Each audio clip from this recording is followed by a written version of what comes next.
The book of Numbers, chapter 21.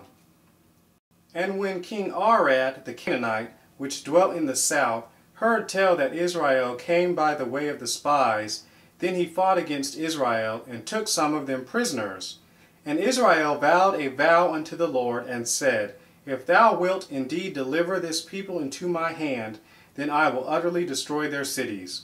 And the Lord hearkened to the voice of Israel, and delivered up the Canaanites, and they utterly destroyed them and their cities.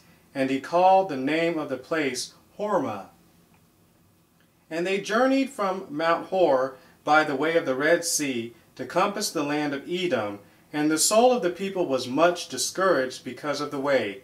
And the people spake against God and against Moses, Wherefore have ye brought us up out of Egypt to die in the wilderness? For there is no bread, neither is there any water, and our soul loatheth this light bread.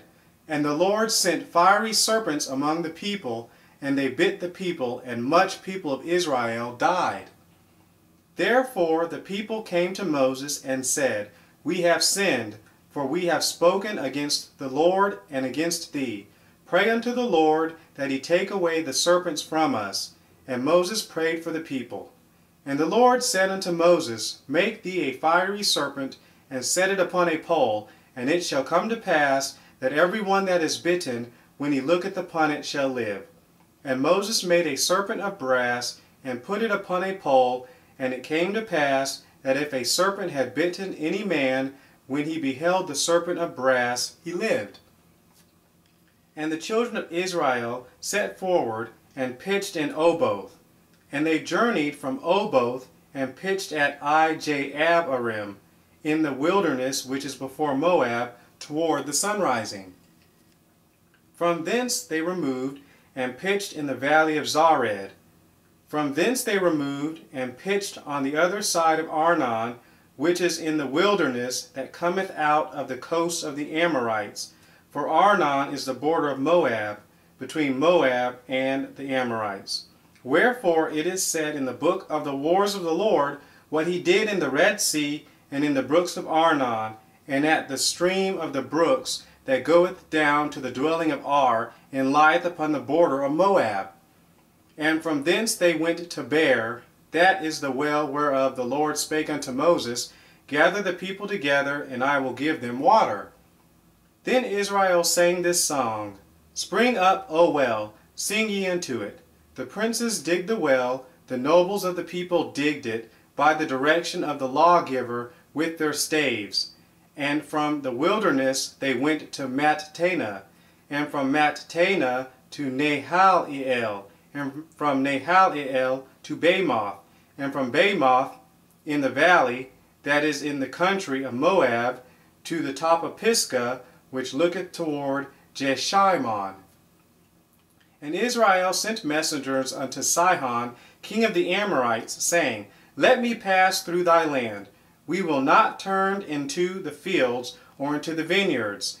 We will not drink of the waters of the well, but we will go along by the king's highway until we be past thy borders. And Sihon would not suffer Israel to pass through his border.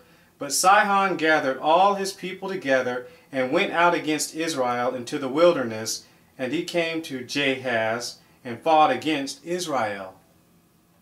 And Israel smote him with the edge of the sword, and possessed his land from Arnon unto Jabbok, even unto the children of Ammon, for the border of the children of Ammon was strong.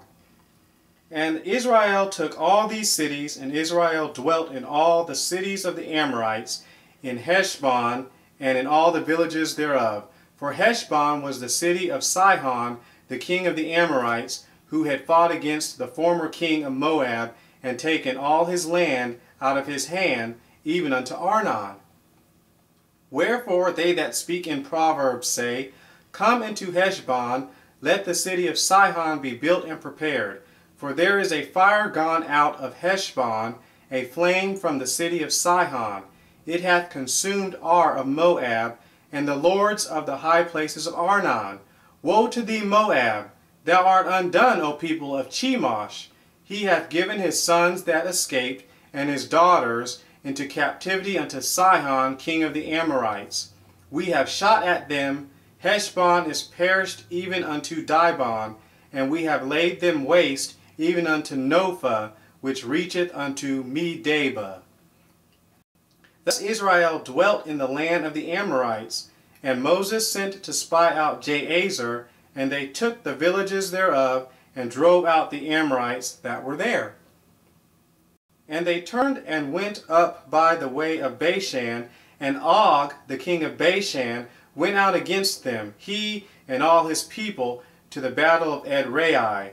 And the Lord said unto Moses, Fear him not, for I have delivered him into thy hand, and all his people, and his land, and thou shalt do to him as thou didst unto Sihon, king of the Amorites, which dwelt at Heshbon. So they smote him, and his sons, and all his people, until there was none left him alive, and they possessed his land.